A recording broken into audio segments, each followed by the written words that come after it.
Yeah, so I'm just going to do a quick run through all of my electronics which I'm using on the adventure. I have quite a few things that I'm using and carrying with me on the bicycle, but it is necessary to carry all of this electronics with me because I'm basically on my own doing everything by myself, like taking the photos, the video, editing of all the photos, the video, doing all the backups, yeah, basically everything that I have I'm using to document this trip and putting everything out there on all the social media like Facebook, Twitter, Instagram, Flickr, YouTube, all of that channels as well. I'm just going to go through all of this quickly and you can get a quick glimpse on what I'm carrying and what I'm doing with all this electronics. Yeah, so the first things I'm going to talk about is my cameras. I have quite a few cameras I'm using on the adventure. Each one has a specific role, of course, but the one I'm using the most and the one I'm going to explain to you quickly is my Canon EOS 70D SLR camera. This is a brilliant camera, and most of the photos you see on Facebook and on Twitter, Instagram and Flickr is all taken with this camera. It's about 20 megapixels. It has this movable screen which is also a touch screen. Yeah, and it can take up to 7 frames per second. It also has a video function which I actually use more as I'm going along because the video is just brilliant with this camera. It also has like a Wi-Fi option, and you can actually edit your RAW and your JPEG files on the camera itself, which is also very nice. Yeah, so the second camera is the XS255 HS, and this is just I'm just using for quick snapshots. Yeah, so the third camera is the GoPro. Yeah, always good and handy to have the GoPro with you. I'm not using it that much, and I'm only using it for video, not for photos. Yeah, and then the fourth camera, with video camera, is the one that I'm using taking this video. It's the Canon Legria HFG25, and yeah, it's taking brilliant HD video. Yeah, then there's this little baby, which goes hand in hand with the Canon 70D. Yeah, I'm very proud of this lens. This is the Canon EF 70-200mm f2.8 USM lens. This is a zoom lens, water and dust resistant. Yeah, I'm not using it on a daily basis, but whenever I can, when there's something with it, I always take it out. And yeah, this little guy just takes the most brilliant quality photos you can get. And so a lot of people is asking me, how do I navigate? Do I use GPS? Do I use paper maps, Google Maps?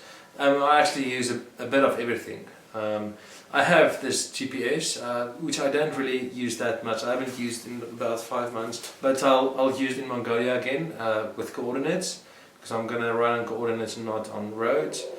Yeah, and then another product I'm very excited about is this little baby. This is the YB3 Professional. I'm not going to give any detail about it now. I'm going to speak about this product later this week.